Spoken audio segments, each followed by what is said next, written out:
The whole family is waiting for word. Those who have lost loved ones and homes, and those searching through the devastation. We remember people everywhere whose lives are being torn apart by war and violence, hunger and displacement, flood and fire, and the growing consequences of climate change. In our grief for what is being lost, deepen our care for this earth and our responsibility to one another. And now we turn toward those who we remember who have died, those whose absence we still carry in our hearts. During the silence that follows, if you are grieving a loss or marking the anniversary of the loss, you're invited to rise in body and or in spirit in mourning and remembrance. We will keep this silence together, holding the names of those we remember quietly in our hearts. Let us enter the silence.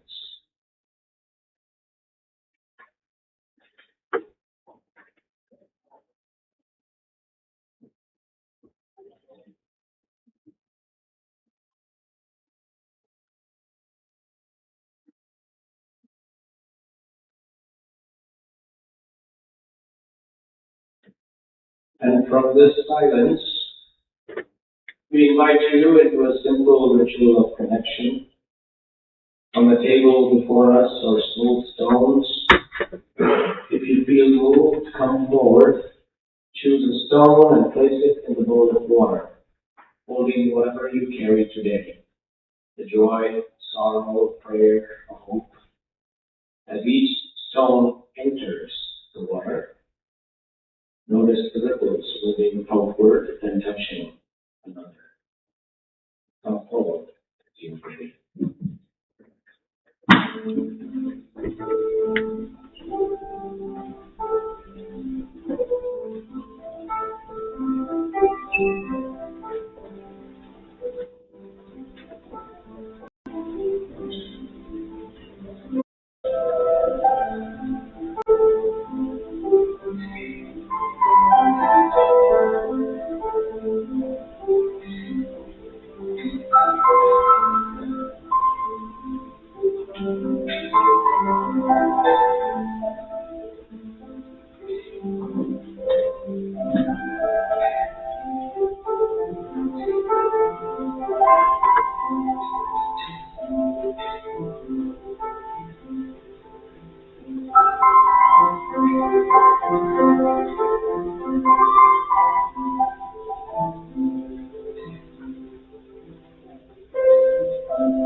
Perhaps you have experienced a lot of change lately.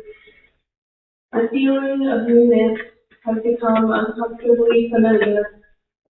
But here, right now, in this moment, let yourself just be. Focus on what is here, right now.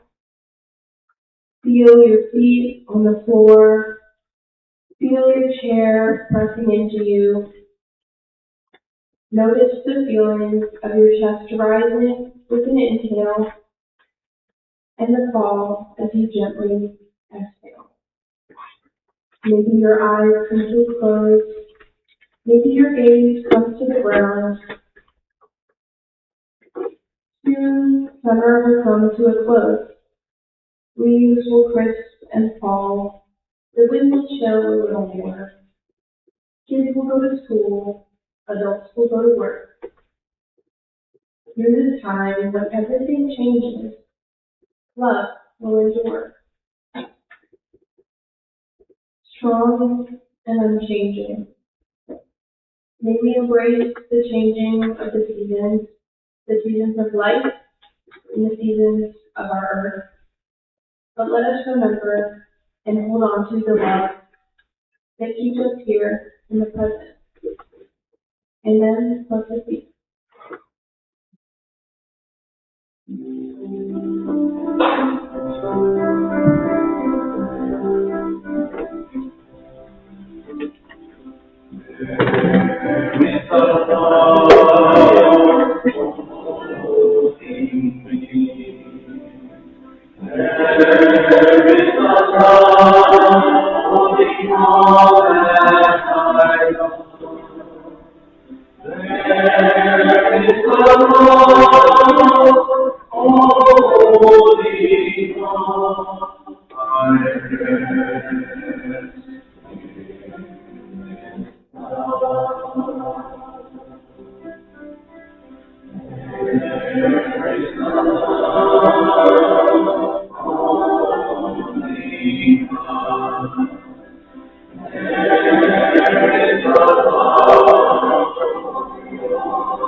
Each Sunday, our offering is one of the ways we put our values into practice. We give to the Savior's community and the ministry we share here at CNA. And through Share the Faith, we extend that care beyond our walls to people and organizations doing work that matters in the wider community. Today, we share the faith with We Are Pastor.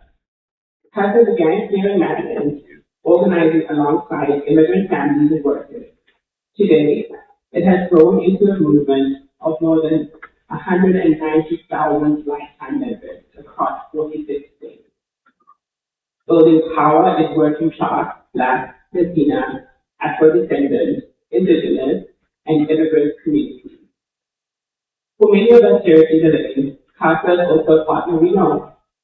We have stood together for immigrant rights and dignity, and we have learned from CASA's organizers and community members about what solidarity are of us. And right now, the work is especially urgent. Immigrant families in our own communities are living with fear and uncertainty. CASA is there not only advocating for changes in laws and policies, but helping people know their rights, find support, organize with their neighbors, and stand up for themselves and one another. So today, through media, we are helping to sustain that work. We are saying that our concern for immigrant families cannot end with words go take care of the sanctuary. It has to take shape in what we do, who we stand with, and what we are willing to share.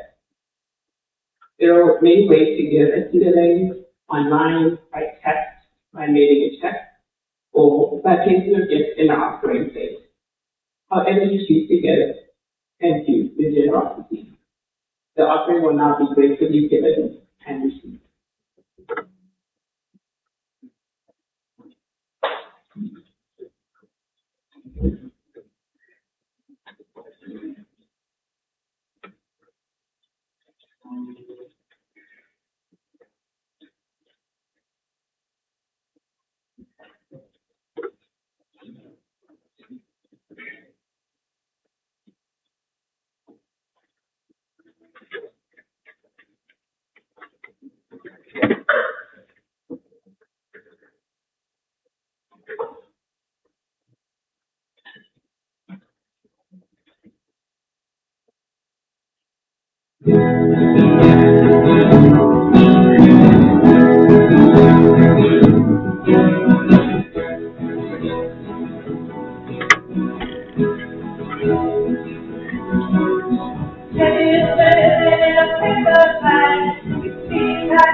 Profit of my time here, sell house and go to school, get a young girlfriend that you ashamed, do you believe good? Unchained, do you believe? I think it's shame. Unchained, do you believe good? Unchained, do you believe? God will give, it's not alright. But the girl wasn't in a second time. Can I feel like fucking high? Better make the highest guy. We are happy in his boots. In that six way of cement shoes. Thought you were taking it hard on me. And then the thing is now I see. The change, I'll change. Jesus, but it's good. I'll change. I think it's change, unchanged, unchanged,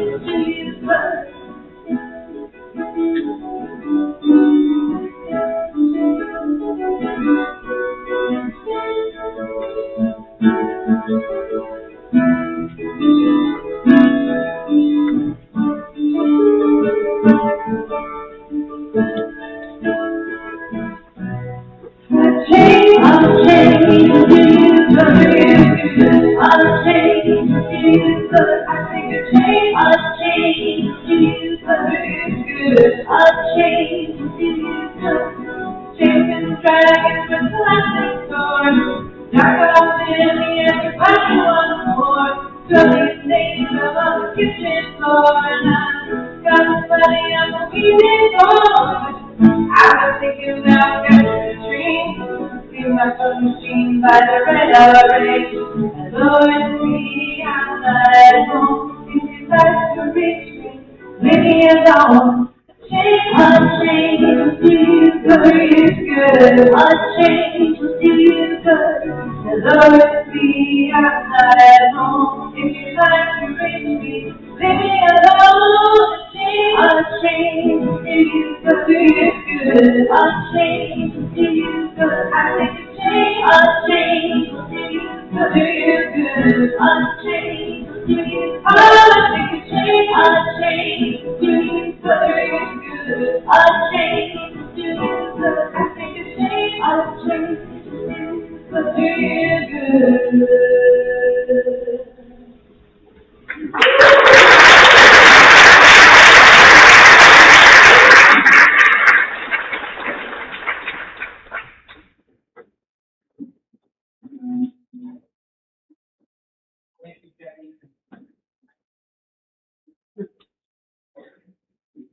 Thank you, Jenny and Heidi, for that. That was wonderful. My name is Ezra Town, and my pronouns are they, them, and I'm extremely honored to give a reflection as a outgoing worship associate today. The child in each of us knows paradise. Paradise is home, home as it was, or home as it should have been.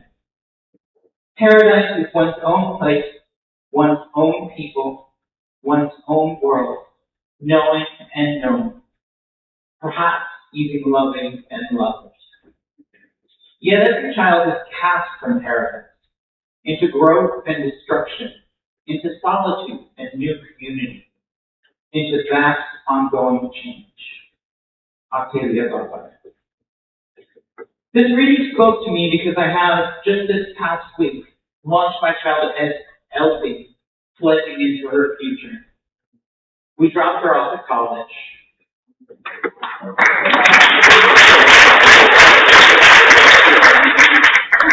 It may be the most challenging transition, the most challenging change in my life.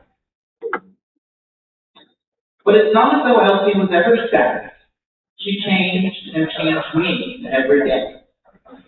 Even when I didn't see it, that change was slower, at times steadier, and always expected. A source of comfort to me, the place where I belonged and felt love, and a place where she belonged and felt love too. But dropping her off at college into adulthood feels a bit like being severed. It was an abrupt change, a full stop transition, the end of the train line. Or so it felt at the moment, and still kind of feels like right now. Every child is cast from paradise. Every child is cast into growth and destruction. Every child is cast into solitude and new community. Every child is cast into vast, ongoing change. Well, Elsie already scraped her knee up at St. Mary's. Destruction. But she found her way to the wellness center on her own and texted to tell us about it later. Growth. She begins classes with a bunch of people she doesn't know tomorrow. For me, this would be a moment of solitude, of feeling an other to everyone else in the room. I can't say for sure that she feels the same way, but it's easy to feel alone in a crowd of unknown faces. Solitude. I sincerely hope that friends and good acquaintances come quickly for her.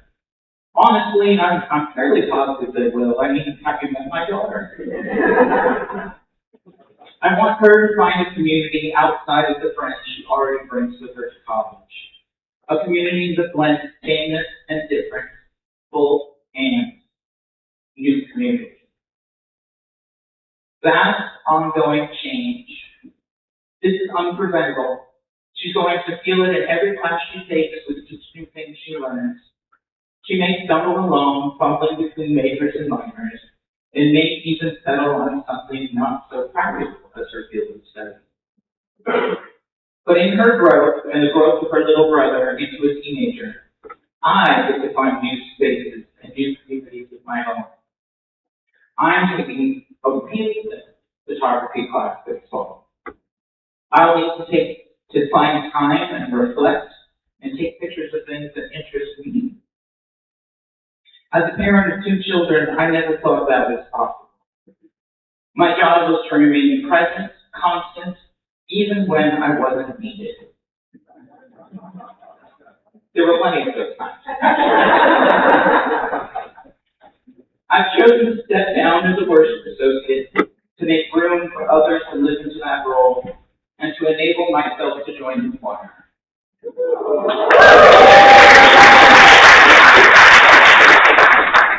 This shift will allow me to take a step back from a public-facing role in the congregation. I've always enjoyed singing. I sang first alto in my twins and teens, but I have no idea what my vocal range is today. I think it lies somewhere between tenor and baritone, but I can't wait to find out what our choir director, Michael, thinks. I look forward to being challenged into that new vocal range. fast, ongoing change. These changes feel uncertain, unknown, chaotic even. Each child, however old, is cast from paradise and into the chaos of constant, persistent change. I'll close with another passage from Octavia Butler. Chaos is God's most dangerous force, amorphous, boiling, hungry. Shape chaos, shape God. Act. Alter the speed or the direction of change. Vary the scope of change.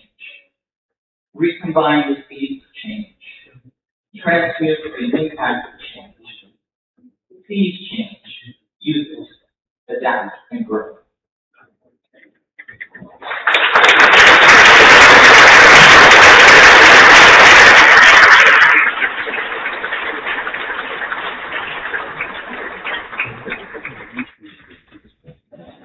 Thank you, Ezra, and thank you, everybody.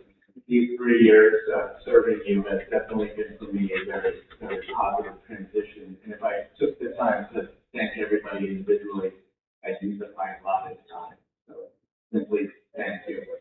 My name is Theodore Soul, and my pronouns are he. As a parent, the only constant is change. And I've always been aware that change doesn't happen in a straight line or even in a single direction. But as a parent, in 06, I do recall being convinced that children would need less and less help as they grew. That very silly belief was shattered quite quickly when our 5-year-old daughter began to crawl and would often meet with frustration or potential harm, a new challenge hadn't faced before. Still, there was a general sense that once she could start making decisions for herself and taking actions on her own, I would provide less and less assistance. I imagine going from the exhaustion daily cooking, cleaning, texting, and schlepping to instead merely reminding them to make their school lunch, pointing out that maybe they'd not have that bruised leg if they were more careful, and educating them on the risks posed by the other drivers, regardless of their own caution. The glitch in the matrix occurred when our daughter was in first grade, and I coached her destination imagination team. Each week, a group of 7-year-olds were given a particular challenge, one that would combine solving a problem and integrating that solution into a theatrical production. It was very STEAM. That STEAM, as in the STEM practices of science, technology, engineering, and math, with art added in. It was a heavy lift for all these kids, and the tech, I couldn't teach them. I couldn't point out mistakes. I could ask questions, I could answer questions, I could remind them of the overall objective, but I couldn't provide help when I saw them struggling. This was the odds of my understanding of where she was on her 7-year-old slow march towards independence. And yet this helped them push to solve their own problems and create, and it helped shape me as a parent. While I did learn the value of not always jumping in and the importance of letting kids struggle a bit, once 4 p.m. arrived and the activity was officially over on the OCI day, we returned to our regularly scheduled parent-child relationship, help with homework, with school lunches, thorough completion of the hygiene tasks and those plans, but intentionally disrupting an otherwise smooth transitional phase and serve a purpose. The more typical path towards independence is probably reflected in Scouting. As a Cub Scout beginning in first grade, our son would have monthly meetings and other activities planned and led entirely by himself. Then once he entered 6th grade and became a scout, meetings and activities became his plans and led. His self-positions of leadership with progressively greater responsibility. As a now senior in high school, this trajectory has led to the recent completion of the Eagle Scout project.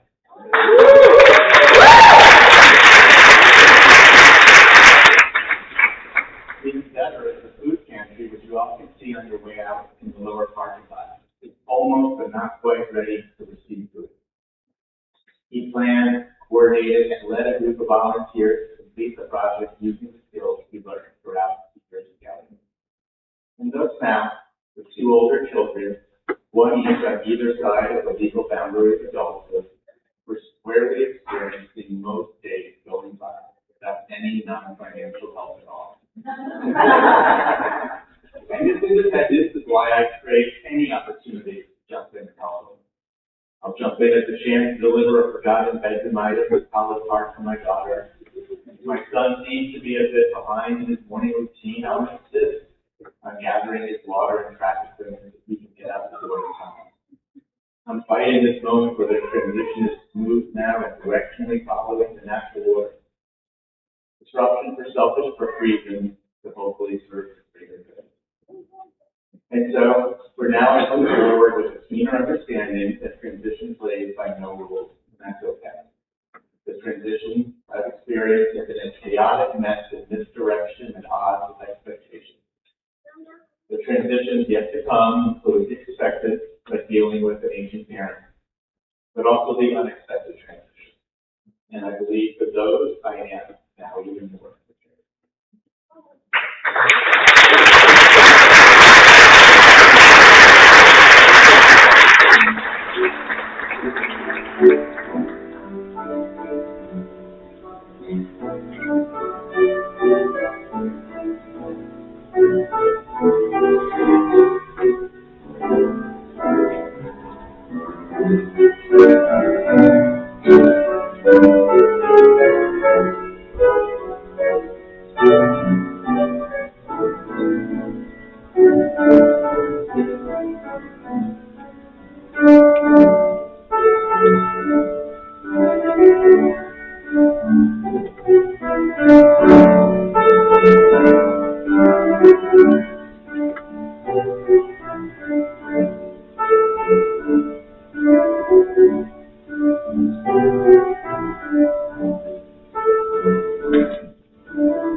A long time ago, in the faraway land known as California, a baby girl was born. As she grew up, she enjoyed school and flourished as a musician. In Chicago, she received a great college education, and she met her Prince Charming. They moved to Northern Virginia after he completed his PhD. And after long and successful careers, they retired and lived happily ever after. Oh, wait. That just very briefly described my journey, but I left out the part about transitions being really hard. In fact, sometimes I feel like a big failure in that area, especially lately. They never go the way that I think they should. They always take longer than I anticipate. And a sense of control is fleeting. And my schedule is wildly unpredictable. I have years of experience as a project manager. Why can't I get this right? Especially me, a person who loves spreadsheets, and that's weird. I prefer to plan. I'm very analytical and I'm detail-oriented. I should be able to figure this out, right? Don't get me wrong, I'm not at all opposed to transitions in and of themselves, but I have a bit of a love-hate relationship with them. Generally, there's a good outcome at the end of the transition, but the hard part for me is getting to the finish line. For example, 3 years ago, my husband and I uprooted our comfortable lives in Northern Virginia and we moved to Maryland. The reality was that we had to be closer to our doctors and we needed to be in a house that didn't have many stairs. Okay, so that's a good outcome, right? Well, how about doing that start to finish in 10 weeks without any advanced planning. It did have a happy ending, I found Winter Lane, but it was a rocky road along the way and not at all what I expected. Last fall, my husband retired. It was a really exciting time that we had looked forward to for many years. We had no idea, however, that this transition would be disrupted when my husband's surgery didn't go the way we expected. And we had to navigate a deeply scary medical situation that took 2 agonizing months to diagnose. Thankfully, it turned out to be a treatable condition. And amidst all of that, I took on legal guardianship responsibilities for an adult family member who lives in a different state. This is stressful, difficult, time-consuming work. In an already busy time, why would I take that on? Well, he deserves good care, and I have the time and the skills to take that on.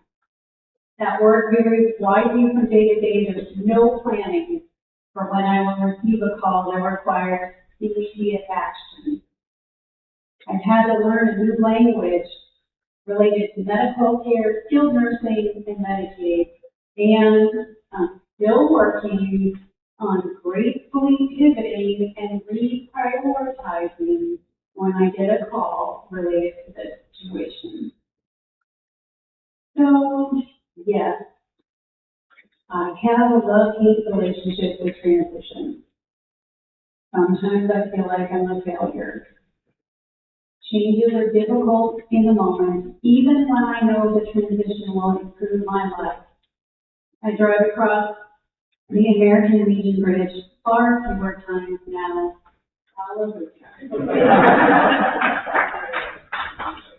There are too many days that I don't even get to my to-do list, and I wonder whether it's even possible to have one day without an unwelcome surprise. I've tackled many transitions over the years, but I have yet to discover any magic bullet. And sadly, the use of spreadsheets is not a guarantee of a successful transition. But no matter what happens on any given day, I find that the world is still turning the next morning. I've got 8,000 on that so far. Even on my worst days, I keep going. Not like I can take a pass on the hard stuff. But with all the experience I've had over the years, I have learned a few things to help me get through all of this mayhem. I have to remember to stick with it, because I will get through this. I do get through it. I'm learning to expect the unexpected. I'm trying not to beat myself up too much. I take a break, maybe exhale once in a while. I look out the window and I enjoy the amazing beauty of this earth. And better yet, I just go outside. I ask for help. I laugh as often as I can. I try to get back to the community and volunteer, be good citizens. I spend time with friends and family. I judiciously use spreadsheets. I remember to pause and look back at my accomplishments. I savor the good things like a walk with a friend and make time for joy, which for me can sometimes just be 5 minutes, but those are 5 really good minutes, and they stay with me for a long time. And finally, I try to find something to celebrate. For example, do you know that today is National Toasted Marshmallow Day?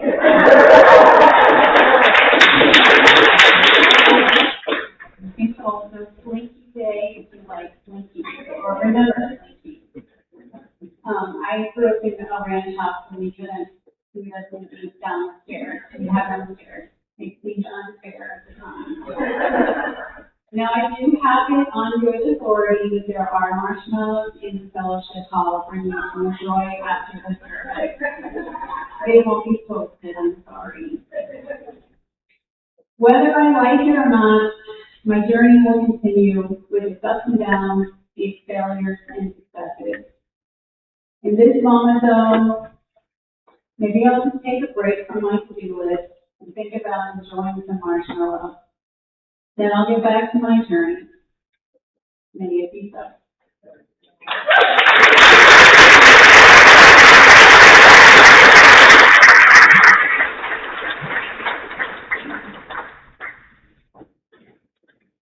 Good morning. My name is Clark Ritz.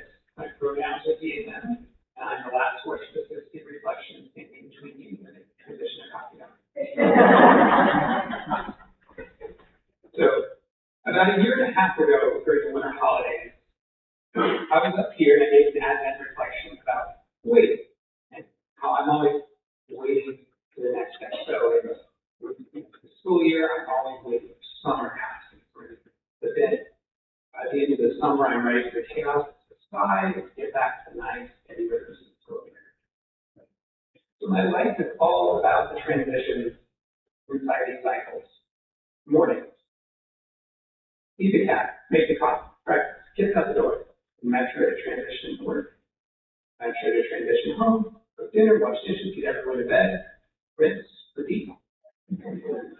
Summer, spring, fall, winter, spring again.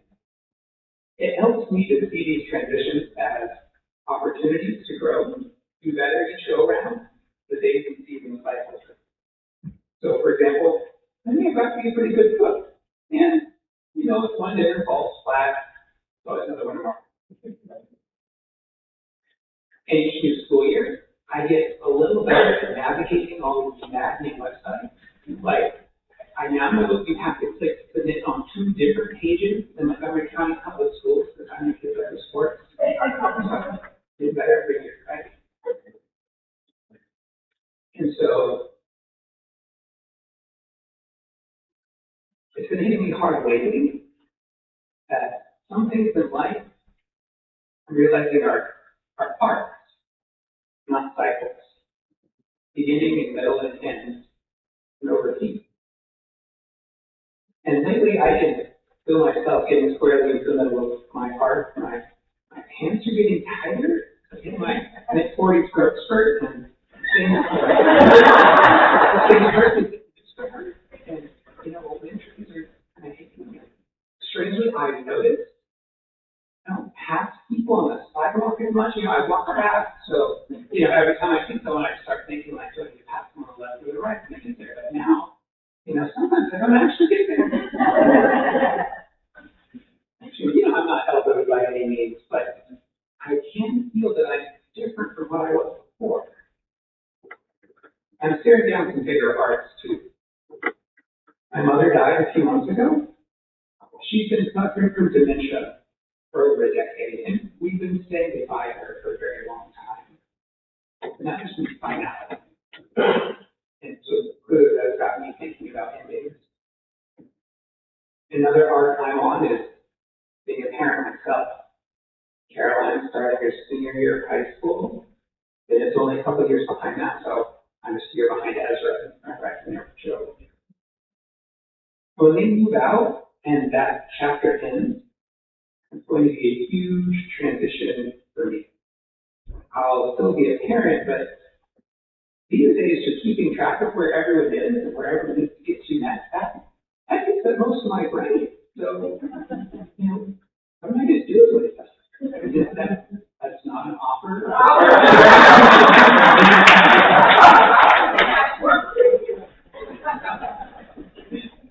So, as I talk about how I'm grappling with all these big transitions that are ending, I'll leave you with the beginning too. And the way that I see this, I can still start new arcs. So I've done a lot of social dancing, like ballroom and swing dancing back in college in Minnesota. I even taught it. But I let that go by the wayside for the last couple of decades. And this last year, I have made a concerted effort to transition back into dance. And it's hard and awkward and stressful. Get out there and new unfamiliar places and strangers. Now I'm going out West Coast swing dancing twice a week, and there are people there who know my name who will come find me on the dance floor sometimes. And I even see a dancing friend from college in Minnesota who lives in Silver Spring. So dancing, that is physical activity. It's certainly mentally challenging for me as lead. Like, okay, first. And it's about social connections. And those are all three things that science says are very rewarding off dementia and healthy as we age. So, while I'm getting hit with all these transitions that are ending this time, I can still start new things too. Now, please join us in hymn 131, Love Will Guide Us.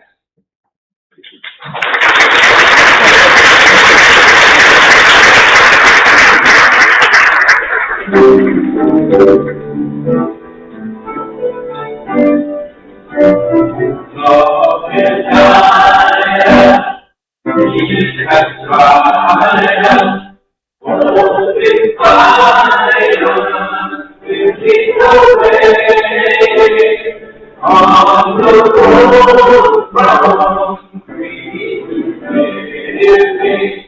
Love will guide us through the hard times.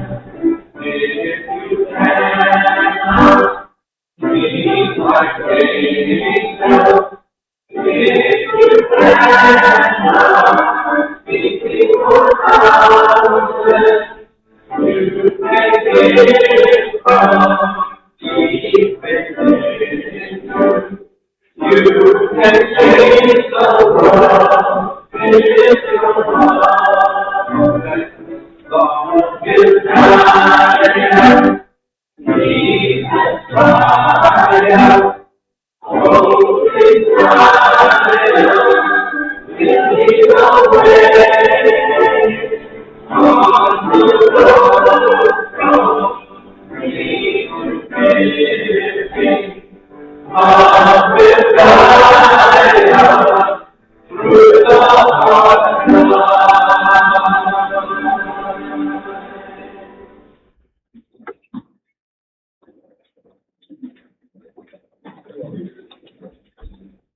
There we go.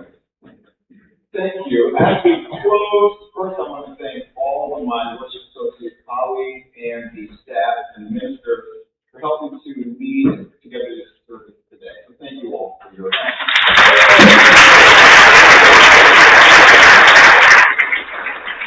Today is really meant to be a chance to reflect, and we talk about how transition is woven into the very rhythm of our lives. The seasons turn, the page turns, and whether we're ready or not, we're asked to turn too. And this morning, we pause together in that turning. We've heard stories of transitions big and small, and perhaps we hope somewhere in the music or the stories or in the silence, you recognize changes in your own lives. You need to know where the transitions are in your own world. Each of us is standing somewhere between what has been and what might yet be. And I think our task going forward isn't just to endure the change, but to stay awake to it and to allow it to help us become something better. So wherever you are on your journey, may you meet it with courage, may you meet it with curiosity, may you meet it with love, and may you make room for the person who is still becoming. May it be so.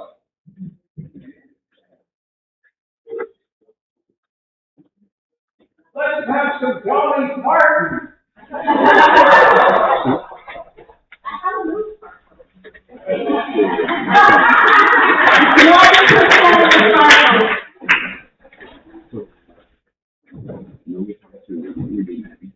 So I want to say just a couple things before. I grew up listening to bluegrass music, going to bluegrass festivals and country music. And I'm the deep journey south. Florida was just kind of beyond south, actually. Right.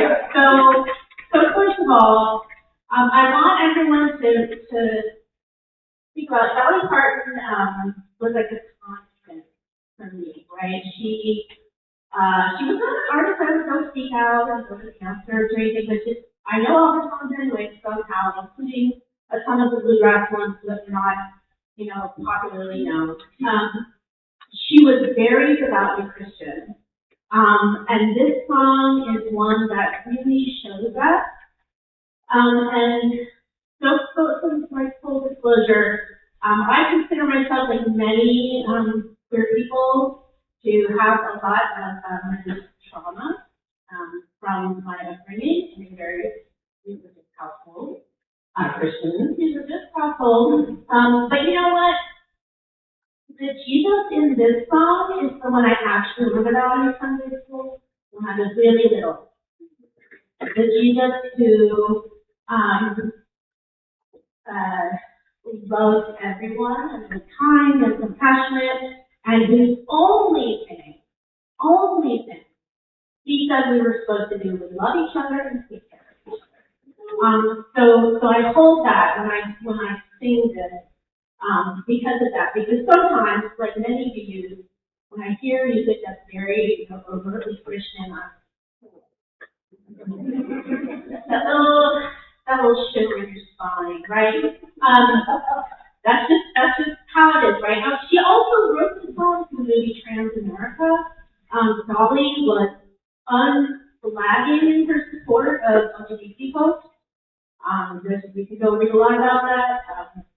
So despite her upbringing, in which you might think she would just, walk the line of, either not saying anything at all or being very anti-LGBT, she was not at all.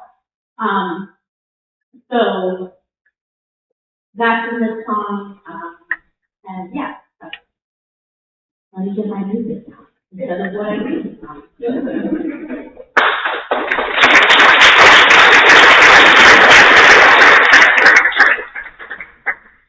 I'll try this here.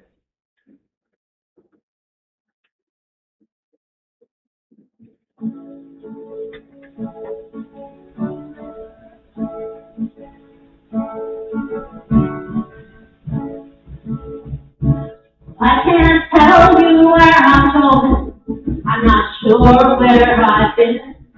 But I know I must keep traveling till my road comes to an end. I'm out here on my journey trying to stay close to this. I'm a puzzle. I must figure out where all my pieces fit. Like a poor-man's stranger they speak about in song. I'm just a weary pilgrim trying to find me to find home. Where I go can tell me, am I doomed to ever roam? I'm just traveling, and I'm just traveling on. I'm just traveling, and I'm just traveling on.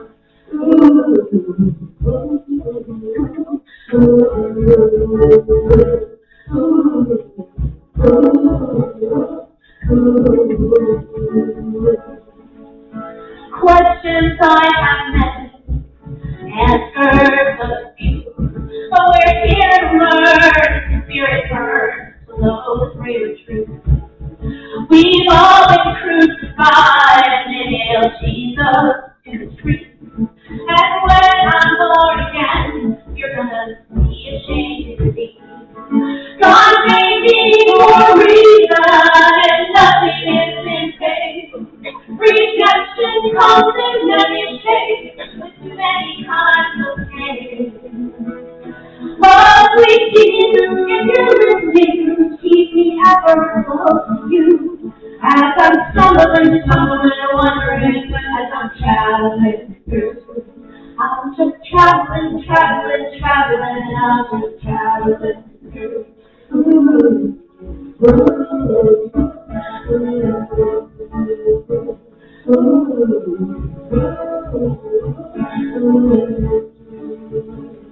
Oh, sometimes the road is rugged and it's hard to travel on. But holding to each other, we don't have to walk alone. When everything is broken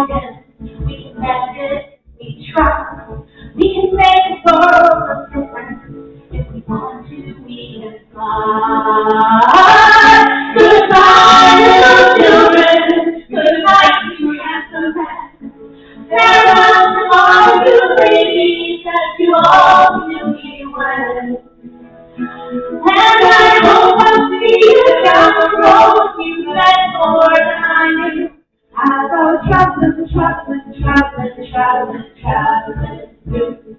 I'm just traveling, traveling, traveling, traveling, traveling through.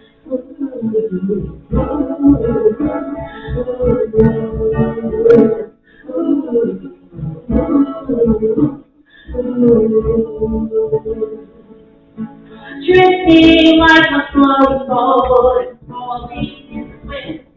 Oh, give me some direction, Lord. Let me lean on you as I'm traveling, traveling, traveling, traveling, traveling through. I'm just traveling, traveling, traveling, traveling, traveling through.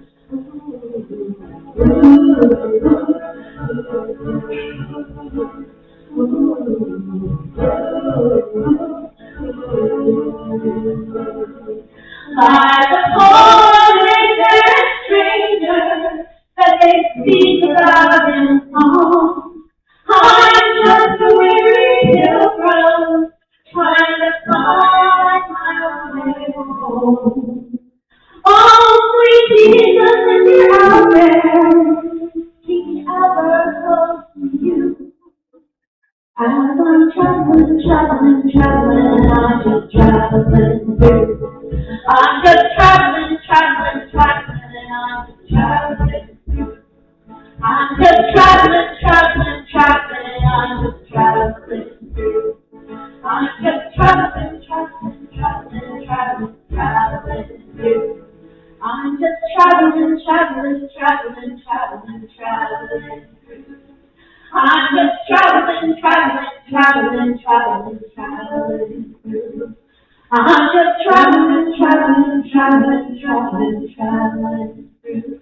Ooh, ooh, ooh.